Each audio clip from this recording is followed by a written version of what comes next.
The Bible Study Podcast, episode 311. Today, the Bible Study Podcast does part 2 in a series on marriage.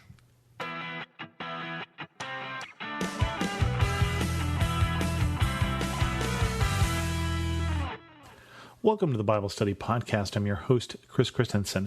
I want to look at two different passages from the Bible today. We're going to look at two passages, both written by Paul. One is the one you think about for marriage, and one is the one he actually wrote about marriage. Let's start the one that we think about. If you were a Christian at the time you were married, it is quite likely that the verse or one of the verses you had read at your wedding was this, 1 Corinthians 13. If I speak in the tongues of men or of angels, but I do not have love, I am only a resounding gong or a clanging cymbal. If I have the gift of prophecy and can fathom all mysteries and all knowledge, and if I have a faith that can move mountains, but do not have love, I am nothing. If I give all I possess to the poor and give over my body to hardship that I may boast, but do not have love, I gain nothing. Love is patient. Love is kind. It does not envy. It does not boast. It is not proud. It does not dishonor others. It is not self-seeking. It is not easily angered. It keeps no record of wrongs. Love does not delight in evil, but rejoices with the truth. It always protects, always trusts, always hopes, always perseveres. Love never fails. But where there are prophecies, they will cease. Where there are tongues, they will be stilled. Where there is knowledge, it will pass away. For we know in part, and we prophesy in part. But when completeness comes, what is in part disappears.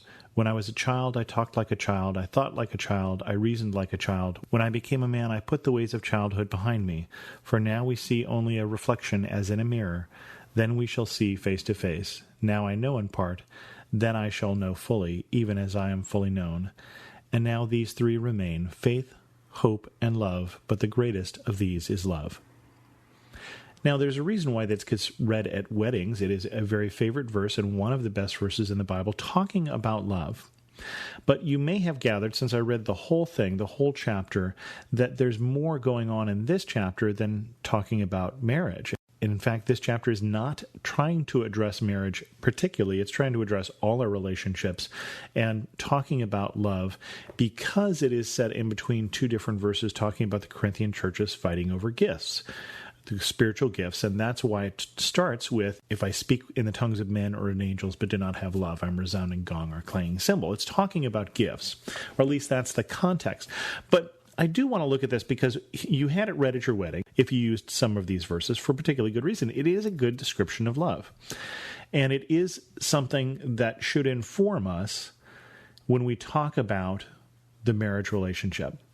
Because this isn't talking about the I feel so good for you Hollywood romantic kind of love, but it's talking about this is a hard day, we both didn't get enough sleep, the baby was crying in the middle of the night, and right now you don't look that attractive to me kind of love. This is a patient, kind, does not keep a record of wrongs. Boy, I don't know about you in your marriage, but that's something that we could do a little better job at, is not easily angered, is not self-seeking. I had a friend who said if you want to find out how selfish you are, get married. He did not say that it would fix the problem. He just said that you'd have someone there to point out how selfish you were. Possibly coincidentally, that friend is no longer married. But I think there's wisdom in what he said is when we find ourselves in a relationship, when we find ourselves in a marriage, which is an everyday, forever kind of relationship, remember that is God's plan for it, we do find that we don't always want to do what somebody else wants to do. Sometimes we just really want to do our own way. I would rather some days just making myself happy. Not to say that there might not be days that I'm entitled to that, but this passage is talking about a love that is not self-seeking, that looks to the other person first and to their needs first, always protects, always trusts, always hopes, always perseveres. It is a good definition of love, and love should be the basis for a marriage. But this kind of love, right? The kind of love that's protecting and trusting and hoping and persevering, that's kind and is not keeping track of wrongs. So absolutely, if you're going to get married, read these verses and live this kind of love, and it's going to give you a better marriage. But when Paul actually wanted to write about marriage, he wrote this. And if those verses in Corinthians sound fairly romantic. We associate them with romance because they are about love. This section from 1 Corinthians 7, same book, sounds very unromantic. Now, for the matters you wrote about, it is good for a man not to have sexual relations with a woman, but since sexual immorality is occurring, each man should have sexual relations with his own wife, and each woman with her own husband. The husband should fulfill his marital duty to his wife, and likewise the wife to her husband. The wife shall not have authority over her own body, but yield it to her husband in the same way. The husband does not have authority over his own body, but yields it to his wife. Do not deprive each other, except perhaps by mutual consent and for a time, so that you may devote yourselves to prayer. Then come together again, so that Satan will not tempt you because of your lack of self-control. I say this as a concession, not as a command. I wish that all of you were as I am, but each of you has his own gift from God. One has this gift, another has that. Now to the unmarried and the widows I say it is good for them to stay unmarried, as I do. But if they cannot control themselves, they should marry, for it is better to marry than to burn with passion. To the married I give this command, not I, but the Lord. A wife must not separate from her husband, but if she does, she must remain unmarried, or else be reconciled to her husband. And a husband must not divorce his wife. And I'm going to stop there for now. There's another section of what I want to do later on, talking about marriage to unbelievers, but I want to put that in a different context. Now tell me, am I wrong? Is that perhaps one of the least romantic things ever written about marriage? Paul's model here, and this is a good bachelor's model here, as we talked about last time, is that really it's better not to be married, but marriage is better than burning with passion. And so Paul is basically saying, I know you have sexual urges. Marriage is the way you deal with that. One of the reasons I want to talk about this verse is Paul is, in a very unromantic way, summarizing one of the things that the Bible talks about with marriage. The Bible reserves sexual relations for marriage. You know this and I know this, even if we don't obey it, even if we don't like it. It says that sex outside of marriage, before marriage, after marriage, with somebody else you're not married to, is sin, is missing the intention that God had. But I want to look at that in somewhat the same way that Paul does here, a little more analytically and a little less romantically.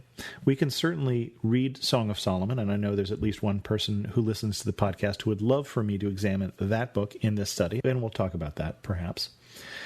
But this is talking about, why does God put sexual relations in marriage? Paul, even in his perpetual bachelor self, understands that marriage and sexual relations have a relationship, and he understands that we have sexual desires. But he also understands that that part of the reason that God gives us the institution of marriage is to protect those desires in a place where it is safe. And I'd like you to think about that a little bit. There are a number of issues that this society, this world, people that you know struggle with around sex and around marriage. So, for instance, think about, for instance, the young girl who goes out, is probably too young to really raise kids, goes out, gets pregnant, and is abandoned by her sexual partner and raises a child by herself. That is, first of all, let's say, raising a child by yourself is something that is likely to get you condemned by people in the church, and yet you have done a courageous act. You haven't aborted this child, and you've chosen to stick by this child. And I think we need to stick by those who do. But that's not the ideal situation for the girl or the child. The ideal situation, God intends for parenting to be a team sport, because parenting can be very hard. And those of you who are parents know that. Those of you who are children, ask your parents if you don't know that. And so part of the protection in marriage is that, I don't know if you've noticed, but sex causes babies. Not every time, but it certainly leads to that. And so when God said within marriage, I am not saying, although some denominations say that sex is only useful for procreation, that you should only take part in sex when trying to procreate.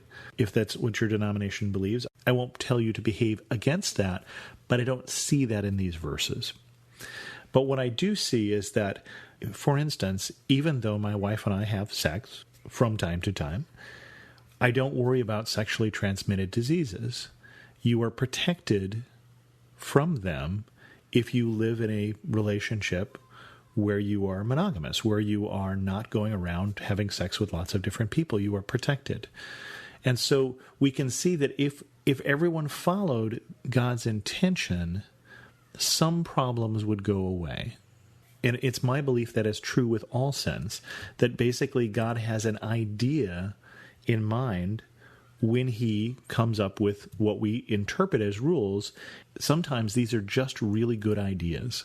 And one of them I would like to submit to you is this reservation of sex in marriage. Because it creates kids, because it protects your health, and also because it protects your heart. And you know people who have been hurt, who gave too much of themselves too soon, as do I. And if we protect that with a commitment that is bound up in that love that Paul talks about in 6 chapters later, that is not selfish, that it doesn't keep track of wrong, that always trusts, always protects, always hopes, always perseveres, then we can get an idea why God may have established marriage. That's all we're going to do this week for the Bible Study Podcast. If you have any questions, feel free to send an email to host@thebiblestudypodcast.com. You can also leave a comment on this episode at thebiblestudypodcast.com, or follow me on Twitter at Chris2X. And as always, thanks so much for listening.